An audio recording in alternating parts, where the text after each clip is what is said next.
because of these dedicated rescuers, he's receiving excellent care. And I say that he's living the life of Riley, as the saying goes. And it's really a reminder sort of the resilience and the capacity for life that exists within each of us. Creative solutions are the best contributions we make. Welcome to the Creative Solutions Podcast. On the show, it's my job to tease out the creative solutions my guests are coming up with to change the world through creativity, social action, and mindset. I also give you tips and techniques so you can do the same. This episode is brought to you by my class, Meditation for Busy People, where you can discover clarity and joy in just 5 minutes a day. It's also brought to you by the Brain FM app and this podcast's host, Podbean. Also, follow the podcast on Instagram or TikTok and check out our shop for merch, music, and musings. The links are all in the show notes. Hey there, and welcome to the Creative Solutions Podcast, where we explore innovative ideas for a better world. I'm your host, Izolda Trakhtenberg, and I'm super grateful that you're here. In today's episode, I'm going to delve into the world of critter management, focusing on humane methods that prioritize the well-being of animals. But before I dive into that, I want to share a personal story that inspired this episode. A few days ago, I was walking out of my apartment to take the compost to the compost bin. New York City has these big orange compost bins that look almost like mailboxes where you can take your compost so that you are not, it's a way of managing the critters actually. You take your compost to the compost bin and it gets locked up and critters aren't as able to get in there and regularly mess up your garbage or propagate. Let's just say what it is. It's a way of managing the animals that are populating New York City. And I use it pretty much every day. It's become part of my morning routine. I get up, I gather the compost from yesterday, I put it in a little bag, and I take it over to the big orange mailbox looking thing so that it can be composted.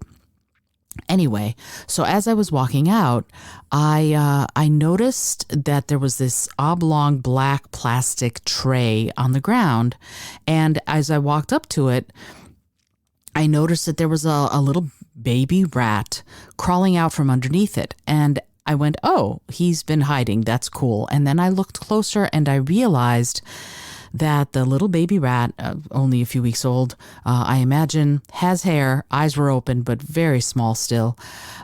He was stuck. He was stuck with one of his paws and his tail were stuck together, and they were attached to what turned out to be a glue trap. And he was crawling along, sort of pulling himself along the sidewalk, carrying this glue trap. So this poor little baby was exhausted, and I immediately went, oh crap, let me see what I can do, and contacted the Vegans of New York, VONY, Vegans of New York City Facebook group that has a lot of rehabbers and animal rescuers as members, and asked what I need to do. And nobody got back to me right away because they're super busy, and you also have to have your post approved by the admins. So I went, okay, I need to do something. This poor baby is stuck. I need to do something. So Google was my friend. I Googled how to remove the glue off an animal that has been stuck in a glue trap. And it turns out most people recommend some sort of vegetable oil. Cooking oil is what you should use. And so I took him inside and put on some rubber gloves, and they always say, oh, these are rabies carrying, whatever, they're going to bite you. This little thing was so tired and so scared. He wasn't biting anything. He was just sort of sitting there going, what the heck is going on, and crying a little, and it broke my heart a little, I have to say. Anyway, so I figured out how to clean off most of or some of the glue, and separated his tail from the paw and cleaned off his paws a little. I don't know if you've ever seen rats' paws up close, but they're articulated. They have fingers like our hands, like human hands.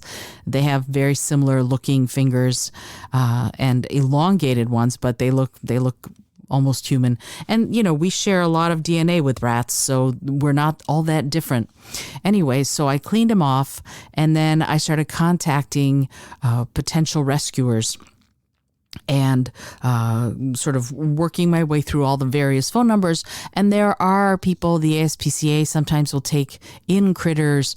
In Upper West Side, New York, in Manhattan, there is something called the Wild Bird Fund, and they are wonderful. They do a lot for the animal population of New York City. Unfortunately, if you bring them a rat or a mouse and you leave it with them, they will euthanize it. I was told they don't have a license to care for the critter, so they will just euthanize. And I'm like, this baby is healthy.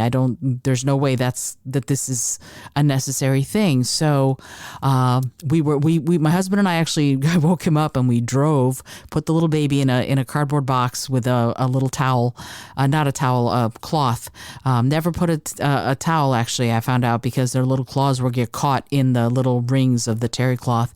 So, and it wasn't a towel, it was just a little cloth. And he was so exhausted, he just lay there, and we both kept sort of looking in on him to see, is this little body moving in and out when he's, is it expanding and contracting with the breath? Breath is life. So as long as he was breathing, I was like, okay, he's alive. So we drove all the way up to the Upper West Side from where we live in Brooklyn to be told, if you leave him with us, we'll euthanize him. And right then I started getting messages from two rescuers who are members of the Vegans of New York. And they both went, okay, call us. We have a rehabber who's willing to take the little baby. Let's make this happen. Get in touch with us as soon as you can, which just made me so happy. And so it turns out that this one rescuer is actually on the Upper East Side. So we drove him to her and dropped him off. And since then, she has been sending me images and video of the baby, and the baby's doing super well. He's eating, and you should see the way he eats when she feeds him with the little dropper, the little plastic dropper. He puts both paws on the dropper and holds on to it while he's eating. And it's Pediasure that I believe she's feeding him. But the point is, this little baby he was fierce and strong and crawling along, dragging something that was 5 times his size to try and get away from it, but couldn't. And then I'm so glad I found him and was able to free him from that, get him to the rescuer, she's taking incredible care of him. And I named him Riley. He's Riley Rat, because I was able to free him from the glue trap. And now, because of these dedicated rescuers, he's receiving excellent care. And I say that he's living the life of Riley, as the saying goes. And it's really a reminder sort of the resilience and the capacity for life that exists within each of us. And he wanted to live, and now he is living. And so that is amazing to me, that notion that he's okay. But I have to say, those glue traps, they are horrific. Okay. And my husband was saying that he looked it up and it said, oh, once the animal is stuck to the glue trap, you can just pick it up and throw it out. The animal is still alive, quite possibly screaming, quite possibly in horrible pain because they can't move. Often they die horrible deaths of dehydration. And I'm being kind of graphic because, frankly, this is something we should all be concerned about. And there's been a call storm to Home Depot to stop selling these monstrosities because they are horrific. They are so cruel. And there has to be a better way. Okay, there has to be a better way of dealing with the animal population. If you're not going to live side by side with them, which I admit is hard to do in a big city, but if you're not going to do that, there has to be a better way of figuring out how to handle what's going on. And I'm going to spend the rest of the episode kind of talking about that, because Riley Rat is okay. And if I get permission to post pictures of him, and I will post at least the picture that I took. I took a couple of pictures of him as we were, driving over to drop him off at the rescuer. So I can post those, but I don't have pictures of him doing really well because those aren't mine. And once I get permission, if I do get permission, I'll put them in the show notes and you'll be able to see him. He's adorable. He's so cute and he's so smart and he's fierce. And it is ridiculous how wonderful it is. So I'm very, very excited that he is going to do well. Anyway, so just remember from here on in, we're going to be doing proactive ways to deal with this that are cruelty-free. These are solutions that are cruelty-free methods for dealing with animals like rats and possums, especially in urban environments. Okay, so number 1. Prevention through proper waste management. Implementing effective waste management practices minimizes the availability of food sources for animals like rats and possums and mice. So by securely storing food scraps in rodent-proof containers and promptly disposing of trash, you end up discouraging these critters from congregating around your property. And I think the expected result there is that it's a reduced likelihood of infestations and a cleaner, more hygienic living environment for both the humans and the animals. 2. Habitat modification. Modifying your property's habitat to make it less appealing to rats and possums is a proactive approach. Remove potential nesting sites such as wood piles, overgrown vegetation, and debris is going to minimize the attractiveness of your property to these critters. By sealing the openings and potential entry points, you prevent their access to your home. And you can expect that the property is going to be less inviting to them, and it's going to reduce the chances of them establishing nests or causing damage to your property. Humane exclusion is the third way. Using humane exclusion methods ensures that rats and possums and mice are kept out of your property while still allowing them access to their natural habitats. By installing mesh screens or fences around vulnerable areas, you create barriers to prevent their entry without causing them any harm. This method is going to strike a balance between protecting your property and respecting the natural instincts and movements of these animals. Remember, they were here first, right? That's something we really need to remember. They've been here for thousands of years, and we have not. And you can expect that your property will remain more secure from intrusions while it'll allow wildlife to exist and thrive in their natural habitats. 4. Non-lethal traps and relocation. When animal populations need to be managed, non-lethal traps specifically designed for rats or possums or mice can be employed. These traps capture the animals without causing harm. It allows for their safe relocation to suitable environments far from human inhabitants. And by using this method, you contribute to the conservation of wildlife and help maintain ecological balance.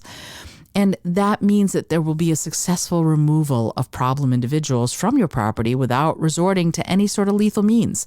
And you ensure their survival and you minimize any disruptions. And the 5th one is professional assistance.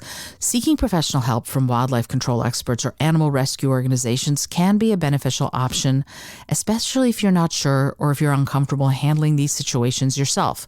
When I was handling Riley Rat, I was a little afraid because I didn't want to hurt him and I didn't want to do anything wrong, right? I didn't want to do something that would actually be bad for him in the long run, but I wasn't sure what it was. The only thing I could do was Google, and it said use vegetable oil or cooking oil.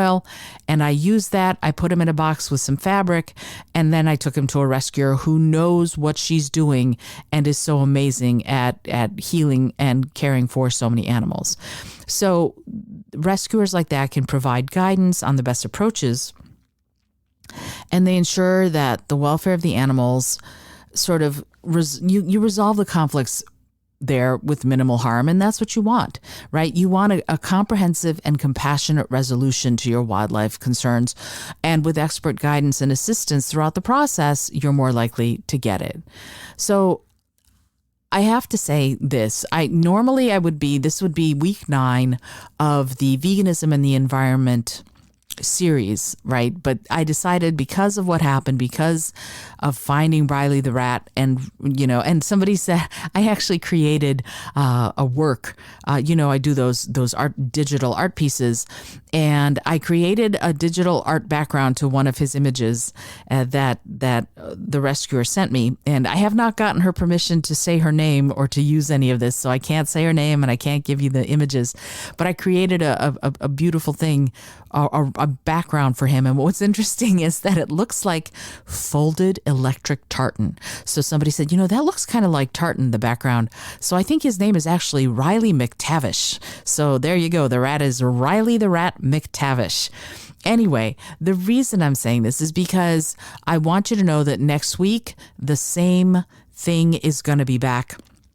We're going to do week 9 and week 10 of the Veganism and the Environment series, but I thought that this episode was super important to get us talking about having a sort of a living environment that is cruelty free, and that we can help the conservation of animal populations, and we can promote these compassionate solutions. I think that's so important. As we go, nobody's populations are ultimately going to go down so much that this planet is just ready and able to handle all the populations. We're overpopulated. So many species, the ones that are obviously endangered or not, but so many species are overpopulated and continuing to populate and propagate, humans being among them, that we need to be very careful about how we approach all of this population management, regardless of which living being we're talking about. All right. So here's the call to action.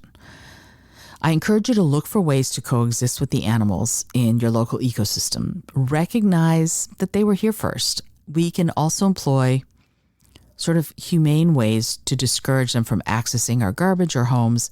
And by adopting these practices, we create a harmonious balance between urban living and the natural world.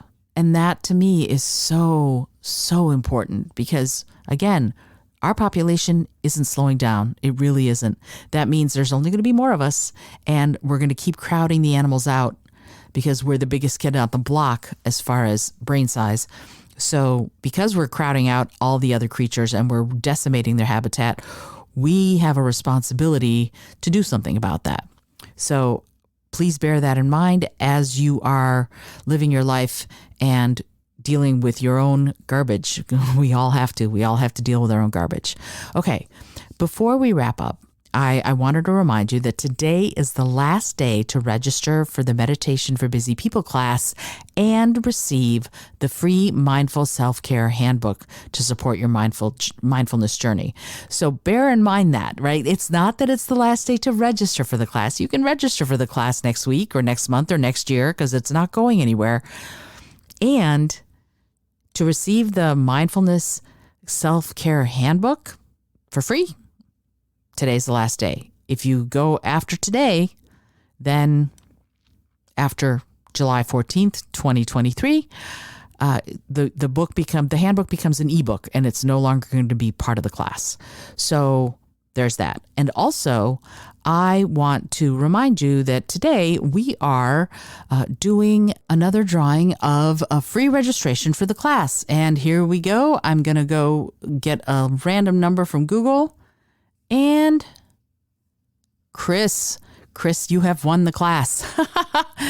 Chris, I don't have your last name, but I do have your email address, and I will be sending you a free registration. So, Chris, congratulations. You have won the Meditation for Busy People class. This is so exciting. I'm very glad that you are on the mailing list and that you are going to get a free registration for the class. And yes, you will get the Mindful Self-Care Handbook. Ooh, I'm having trouble saying my words. That's so interesting.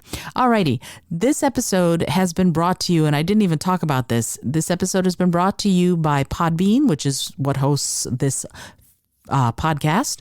It's also been brought to you by the Meditation for Busy People class. Next week, it's going to be being brought to you by the Mindful Self-Care Handbook. And it's also brought to you by Canva and lots of other, if I could think of them right now, I would tell you. But at the moment, my brain has decided that I need to go eat something. So I think I'm going to go do that. Anyway, I hope that you have a fabulous, fabulous day or night, depending on when you're listening. And I will be back on Monday with a really fantastic episode. So earlier this week, I went ahead and did a sort of mobile podcast recording session.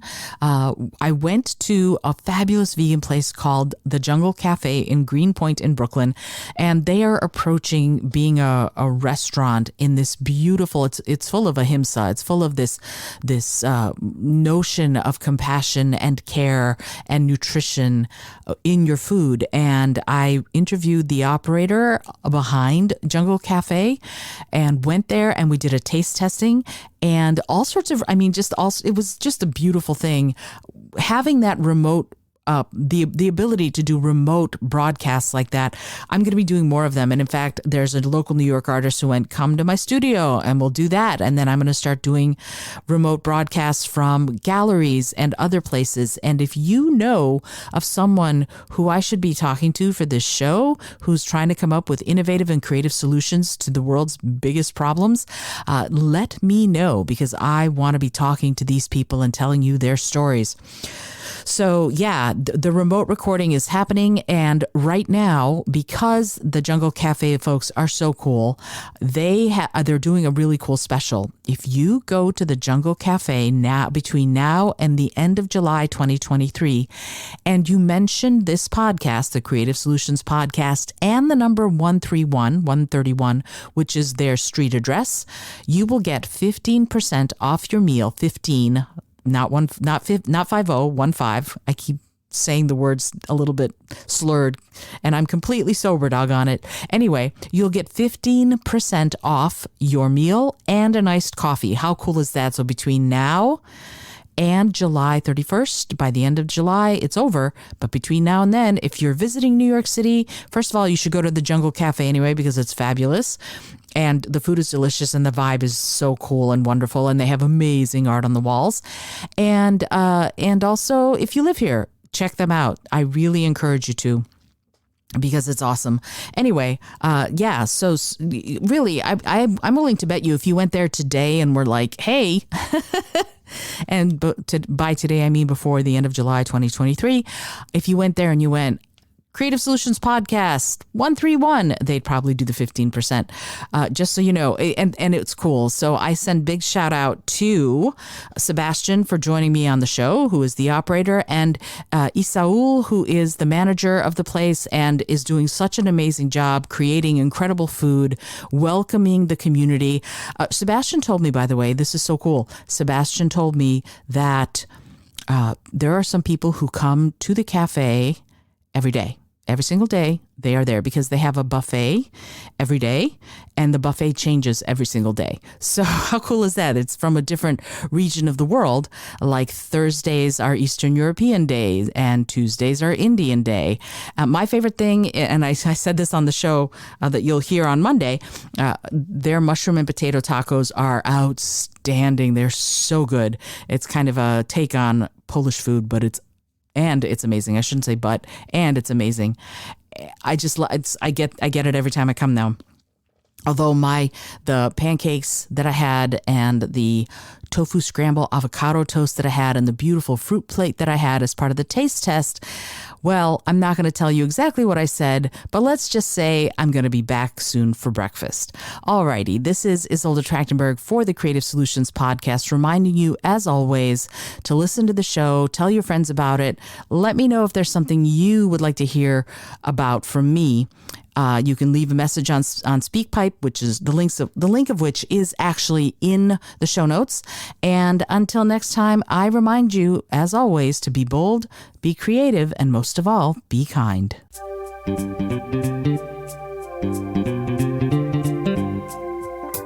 Thank you so much for joining me today. I really appreciate you being here. Please subscribe to the podcast if you're new, and it would mean the world to me if you told a friend about it.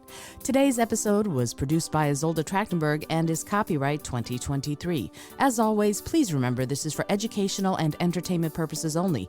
Past performance does not guarantee future results, although we can always hope. Until next time, keep living what you believe in.